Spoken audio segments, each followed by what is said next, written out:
How should we measure pupil and teacher performance, if not through standardized testing? Well, actually, standardized testing doesn't particularly measure much. I, Teachers are with these children for a long period of time. All day. All day. And much of what we're trying to test, you could stop any teacher in the hall and ask that question and save all of the money for standardized testing. And I'm emphasizing standardized testing by asking the teacher the question, because these teachers know children. So if we invest more... Oh, so does Johnny know this? They'll say, Johnny knows it, Susie doesn't. Oh, absolutely. The teacher knows this. But teachers create tests that are meaningful to children based on Johnny and Susan and Johnny's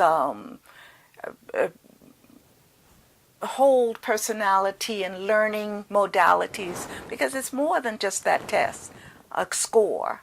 It's some children learn because they have to jump around and show you and do things. Many of the children in some of the inner city schools, they're very active, but they are also frightening to teachers who are used to children who are very quiet and can test well. So some of it is about testing and the ability to test well or not test well. Other children have for instance, I have a visual modality. I need to see. I need to take notes. I like the art part of it. And others can hear things right away and they've got them. But we have to test children according to their modalities, their personalities, their human beings, their story. I call it their story. Aren't we drugging our children because we want them to sit still and listen?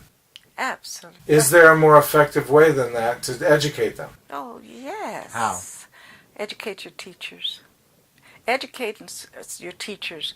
Educate the whole educational system so that we don't need robots. And we're not frightened by children who express themselves.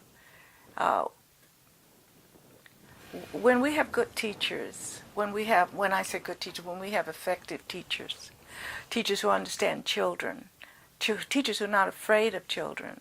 Do you realize how far most teachers have come in their educational program before they really see a child? Or they may see one at home. Well, they're 25. That's right. They've been in school for 20 years. More than that. If you count the elementary, and teachers have been in school, if they're 40 years old, they've been in school for 36 years, or a school environment for at least that long. But in our training programs, we are working with people generally who don't really understand children because they're dealing with adults, right? So teachers are trained by people who are far away from children. And so are those particular teachers until they get in the schools.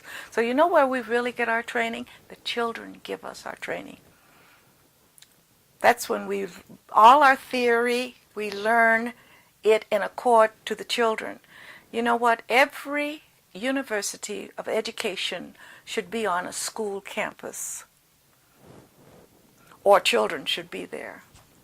Can you imagine a doctor, for instance, learning to be a doctor and never saw a sick person until it's time for surgery? Or whatever their specialty is. Please describe your service to the community. What service projects are you involved in? What organizations? I work with a group called the International Center for Psychosocial Trauma. And we travel wherever the need is to communities that are in trouble. Particularly, we work in war-torn countries with traumatized children. But when this group is in Missouri, in the School of Medicine. But those of us who live in other places, as they say to us, we're only a telephone call and a airplane ride away. And so we go into countries, or we work here as with the Katrina group. And we go in, we train a group, and then we work with the children. But we leave a cadre of people behind with the kinds of skills that we think they need. I work as an educator and a therapist, art therapist. We take one medical doctor and a psychiatrist with us, so we work with small groups. I believe very much in the what strong communities can do. Really believe it takes a village for children.